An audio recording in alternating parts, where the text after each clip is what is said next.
In November last year, Prime Minister Justin Trudeau formally apologized to all gender and sexually diverse Canadians for the past criminalization and systematic oppression they faced from Canada's government. Today, our service wants to acknowledge and apologize for our role in that history. As police officers, we swear on oath to uphold the laws of the land. However, we have learned through our history that we can fulfill our duty with far more compassion and respect than we have shown gender and sexually diverse Calgarians in the past. Throughout our history, we have fallen short of properly understanding your diverse culture,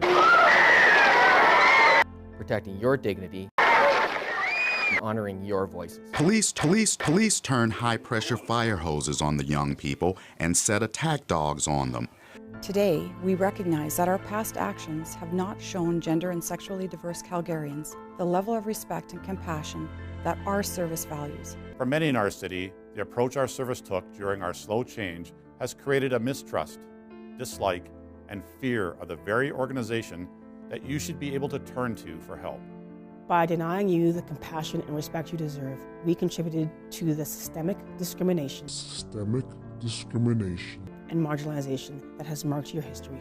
We know that there's especially a lot of work left to better serve those who face intersectional discrimination. Edmonton's police chief giving a formal apology to the city's LGBTQIA2S community, offering to regain trust between its members and EPS officers. Today, I want to specifically address our history with Edmonton's lesbian, gay, bisexual, trans, transgender, queer, and two-spirit community. Chief Dale McPhee says it comes down to whether those in the community feel safe when dealing with city police officers. These actions cause pain, they erode trust, they create fear. They cause members of the public and our service alike to feel unsafe on their own streets, in their workplaces, I'm gonna lose my job. And sometimes in their own home. I thought it was my apartment. Many people in this room will immediately recall the raids, the mistreatment during arrest, and even public shamings. Reflective of just how vulnerable this community has been, this often occurred in plain sight, and as a protective service, we played a part in perpetuating that. Less obvious, but still greatly damaging, are all the instances where our service was indifferent, ignorant to harassment, discrimination, bullying, or violence. To the members of the lesbian, gay, bisexual, trans, transgender, queer, and two-spirit community, both across the public and within our service, on behalf of the Edmonton Police Service, I am sorry. We are sorry. What advice would you give me the next time I pull over by a police officer? I would respect what they are doing so that you don't get shot in the back of the head. What up, y'all? Back again today with a very special video. So today, I'm going to do a very special video and an analysis on a quick compilation video I put together. So, as you saw in the beginning of the video, it was a compilation of an apology to the LGBTQS plus quote-unquote community. You may be asking, what is that S plus? That's new. Well, we'll get to that later. Stick to the topic at hand right now. So anyway, I put together this compilation of an entire police force apologizing to the LGBT community. Now, this isn't just a small thing. This is actually really big, and we're going to break it down. So let's just get straight into it. So they start off by apologizing to, quote unquote, all gender and sexually diverse people for the past discrimination and systematic oppression they faced from the government. For the past criminalization and systematic oppression they faced from Canada's government. This is the first thing I want you to really pay attention to. They use certain words, and they are using certain words in order to usurp the movement of the Black American. But again, I'm getting ahead of myself. So let's break down this quick little statement they said. They said, They're apologizing to all gender and sexually diverse people.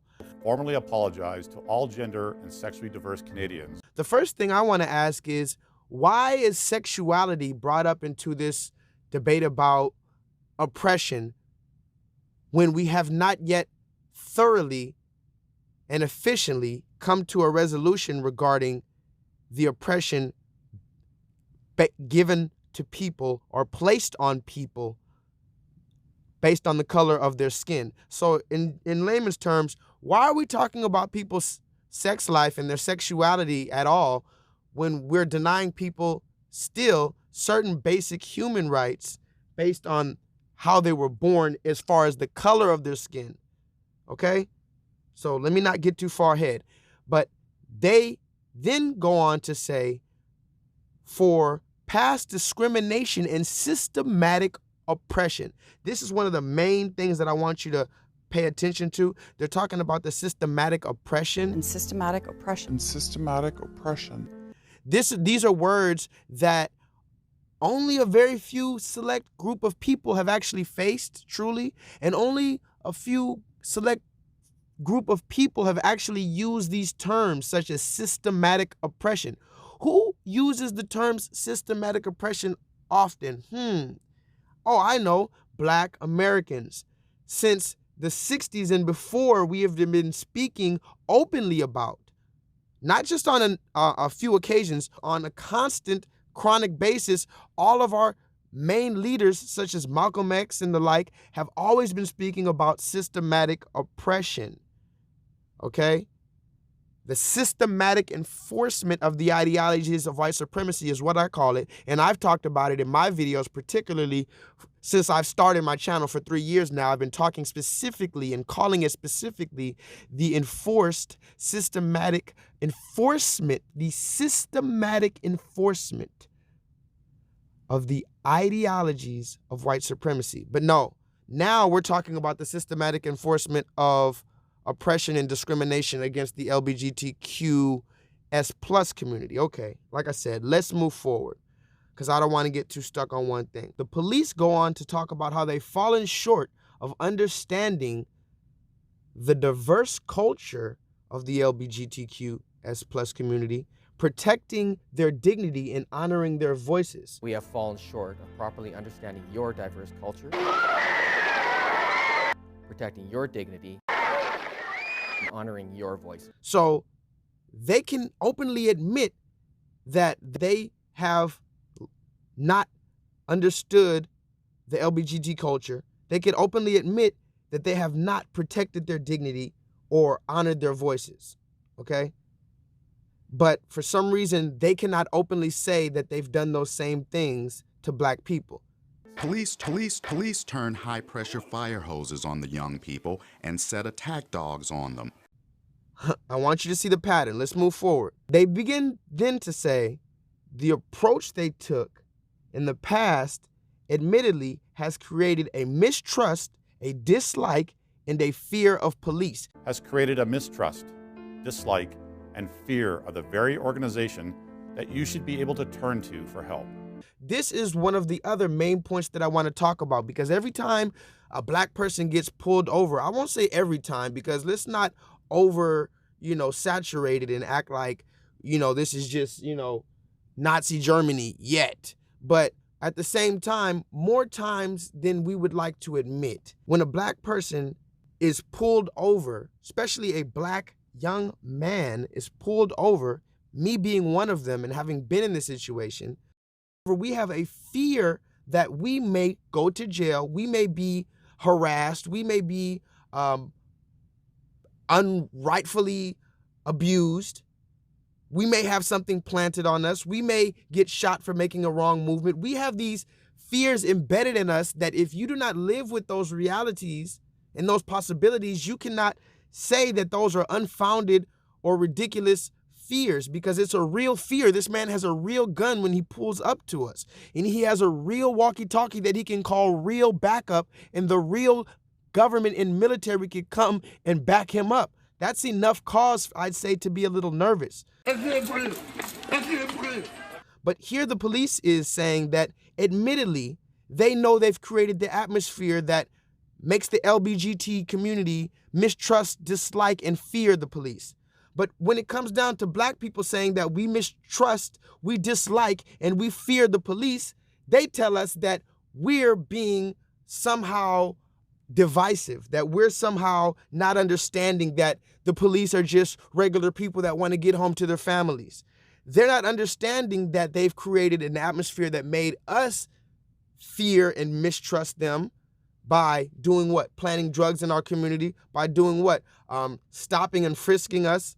Come on, these type of things that we could go really down the list where the police have shown clear discrimination, to where the Department of Justice has actually came out and said that Baltimore, the city of Baltimore, is guilty of unlawfully harassing law-abiding citizens for utilizing their freedom of speech, okay? But we could get into that a different time. Right now, I'm talking about how the police can apologize. I'm talking make a whole campaign apologizing to the LGBTQS plus quote unquote community. And again, we're going to talk about what that S plus means. But they had to apologize and said that, okay, we understand why you don't like us and why you don't trust us. But they've never said that to us. You understand the pattern here? So like I said, let's move forward. This one was really, really interesting. This was probably the most interesting. And this was what made me say, no, I had to make a video real quick. This black woman, this black police officer, allegedly, is up here on film, and she, quote unquote, says that by denying the LGBTQS plus community the compassion and respect they deserve, that the police and her have contributed to the systematic discrimination and marginalization that has marked their history. By denying you the compassion and respect you deserve, we contributed to the systemic discrimination and marginalization that has marked your history. I'm gonna say that again and just kind of break it down real quick. So we got this black woman up here, this black American woman, seemingly, who has a history of being systematically discriminated against and marginalized. A very recent history, to be in fact. She is up here, instead of, before she got an apology from the police, she is representing the police as a black woman and apologizing to the LGBTQ community for their discrimination that was systematic and marginalization that happened on the hands of the police. Now, ain't that ironic? Ain't that just about a thing? You got this black woman really, really, really apologizing to the LGBT community for, quote unquote, the marginalization that has marked their history. Oh, wow. I could get into that for a whole video, so I'm just going to let y'all break that down in itself. But just on a side note, I want y'all to know that this black sister, man, hey, look, sister, listen, I saw Get Out. I understand, you know, what could be going on out here. If you need help, blink twice. You hear me? You don't even, I'm not even mad at you, but if you need help, if you need a rescue team, we got the cavalry ready. Just blink twice, okay? Because you look distressed. I know you didn't want to be up there saying that. Okay, so moving forward, right? This is where we break down what the S plus in the LGBTQ community means. Because if you remember, for a time, there was just the LBG community. If I'm not mistaken, I think there was a time where it was just lesbian, gay, and bisexual. That was what it was called. I remember that time. And then it was lesbian, gay, bisexual, transgender. And then it was lesbian, gay, bisexual, queer, trans, I don't know, I'm sorry. But we're gonna get to what the S plus means. The S plus, allegedly, and according to the police, is the two-spirit community. And two-spirit community. Yes, you heard that right. Now we have to acknowledge the people who identify and say they have two spirits living inside of them. Now, this is where I have to interject slightly with my spiritual or religious beliefs, if you will. In my personal viewpoint, a person who says that they have multiple spirits living within them, based on scripture and the evidence supporting that, one could make the argument that that may be demon possession, someone with multiple spirits in them, or at the very least, medically or scientifically, we can call that some sort of bipolar, schizophrenic, or multiple personality disorder. But again, I'm no psychologist. I'm just hearing things. So we're here apologizing to the Two-Spirit community, and they're saying that they realize that they've caused pain, they've eroded trust, they've created fear, and they cause members of the public to feel unsafe on the streets, at work, and at home. These actions cause pain, they erode trust, they create fear. They cause members of the public and our service alike to feel unsafe on their own streets, in their workplaces. I'm gonna lose my job. And sometimes in their own home. I thought it was my apartment. This is what, again, the police is saying about the LGBT communities. I'm just trying to figure out where in modern society, or really in enough relative history, to where the LGBT community have been so marginally discriminated against, right? To where they're saying that the police have created pain for them and eroded their trust. They've caused the members of the LGBT community to feel unsafe in the streets and at home. And this is where I put the image or the quick little snippet of Amber Geiger, who we know is this white police officer who killed allegedly a black man in his home. I'm not getting into that, but it's just ironic that here's the police apologizing for making the LGBTQ community feel unsafe in their homes, and here they are busting into black people's homes, shooting us while we eat ice cream. And we don't get a sorry. The only one that gets a sorry is the one that shot him. She got a hug. Come on. See, that's just ridiculous. Anyway, like I said, I'm not going to make this video too long. I have a few more points. My last points are these, and listen closely. They then went on to apologize even more, but this time for the raids, quote unquote, the raids that the police allegedly have been raiding the LGBT community for so long and for such an excruciating amount of time that they had to apologize for the extreme raids that they did to the LGBT community and the quote unquote mistreatment during arrest. Recall the raids,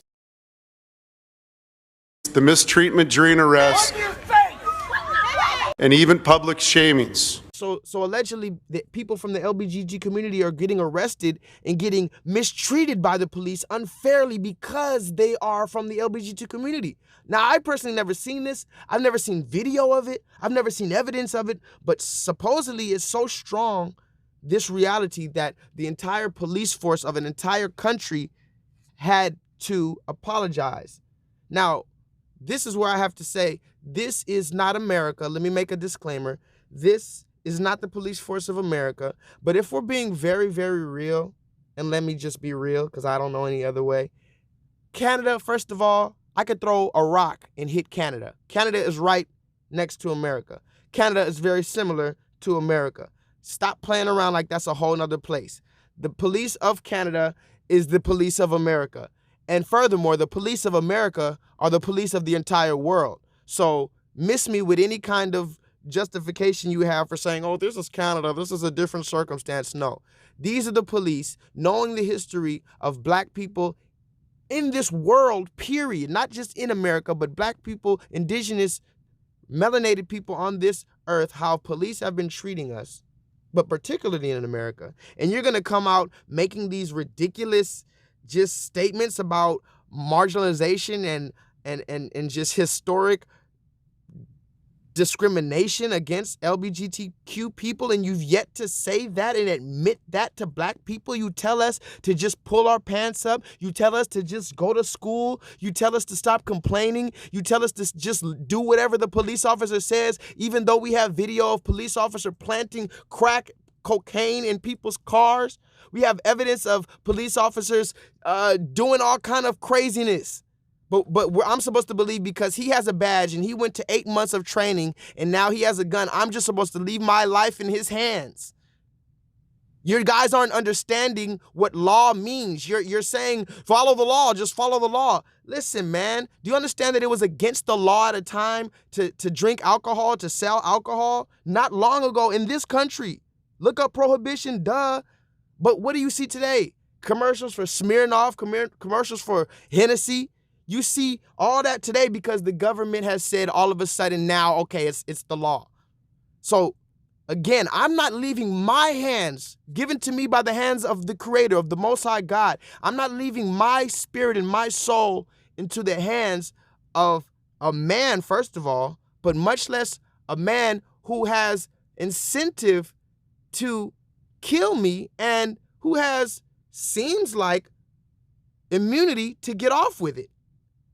But again, I'm not going to go too far in it. And these are just my rants. The last 2 points I want to make are this. They admit one last time that they've been indifferent, ignorant to the harassment and discrimination and violence and the bullying of the LGBT community.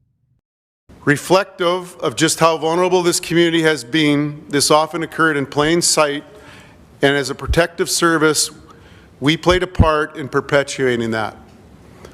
Less obvious, but still greatly damaging, are all the instances where our service was indifferent, ignorant to harassment, discrimination, bullying, or violence. So the police are apologizing and admitting that they have been indifferent, meaning, whatever.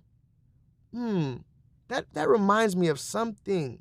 Oh yeah, that's right. I remember who's indifferent. Yes, the police are indifferent towards Black Americans when we state our frustrations.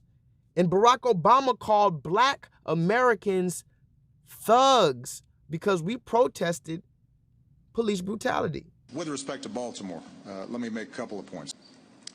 My thoughts are with the police officers who were injured in last night's disturbances. It underscores that that's a tough job, and we have to keep that in mind. And I think we have to give them credit. My understanding is you've got some of the same organizers now going back into these communities to try to clean up in the aftermath of a handful of protesters, a handful of criminals and thugs, a handful of protesters, a handful of criminals and thugs who tore up the place. But the LGBTQ community who protest police brutality, apparently they get apologized to. And the police can understand how they've been indifferent to their plight. And they've been ignorant to the harassment. So my last point before I end it out, because I'm trying to end it real quick, is this Bernie Sanders clip. I want you to watch this Bernie Sanders clip. What advice would you give me the next time I pull over by a police officer? I would respect what they are doing so that you don't get shot in the back of the head. All right, you saw that, right? And I don't even think I have to explain it much, but let me just explain it for the smart guys in the comment section. Bernie Sanders, one of the main front runners for the presidential elections for the past few years, right? One of the front runners, one of the main possibilities to become the president of the United States, publicly in 2019 told a young Black man that he needs to respect what the police officers are doing so that he does not get shot in the back of the head. I need you to understand the severity and the depth of what that man just said. First of all, I need you to break down the elephant in the room. I remember hearing, you can't tell me this is not facts, I remember hearing when I was younger that the police could not go for the headshot kill, and they have to try to shoot for the knees, and they have to try to do non-fatal shots when it's not a non-fatal situation. Furthermore, I remember hearing that if someone breaks into your house, if you shoot them in the back, you're going to jail. Why? Because shooting someone in the back is a clear indication that what? That you have shot them when they were not posing a threat. They were running away from you somehow. They were not posing an imminent, immediate threat, and you shot them in the back, so you're going to jail, even if they broke into your house, right? So I can't shoot someone, even if they're breaking into my house, I can't shoot them in the back of the head or the back of the anything. But a police officer, according to Bernie Sanders, has immunity to shoot you, Black man, in the back of your head with a gun and a bullet in your skull, in the back of your head, if you do not, quote unquote, respect what the officer is doing? So what if the officer is infringing on your rights? What if the officer is drunk? What if the officer is completely disrespecting you and breaking the law himself? And now he's a rogue officer. Should I completely respect what he's saying and doing? And before you say that's a serious situation, that's an extenuating circumstance, like I said, I'm not here to convince you. But for the ones with the ears to hear and the eyes to see, y'all know what's going on. They're trying to, like I said, usurp our movement. They're using certain code words and trigger words and keywords such as systematic oppression and discrimination, words that have been solely associated with the Black American plight for at least the past 100 years. Those words have been trigger words for us, to where when you type in systematic oppression, you're going to find videos and information about what has happened to the Black American. But now they're using our words to usurp us. They're using those same words to now change the narrative. So when you type in systematic oppression, or when we're talking about civil rights now, we're talking about the rights of the LGBTQS+ community. And on the next episode of Jay Lethal Exposes the World, we'll talk about the drag queen story time, where a gentleman was caught exposing his private parts to a group of children while reading to them in a library. And another gentleman was found out to be a sexual predator who gave oral sex to an 8-year-old boy, and he was one of the presenters for Drag Queen Storytime. Until next time, guys, I need you to vibrate higher. And look at this one. Here's this black cop turning up with a LGBT flag in his back pocket, and all the cops have LGBT flags on their car and everything. My question is, would this same cop be allowed to turn up to Chief Keef with a red, black, and green flag in his pocket, or a Black Pride flag in his pocket? Or is it only just gay pride that he can represent? Just questions.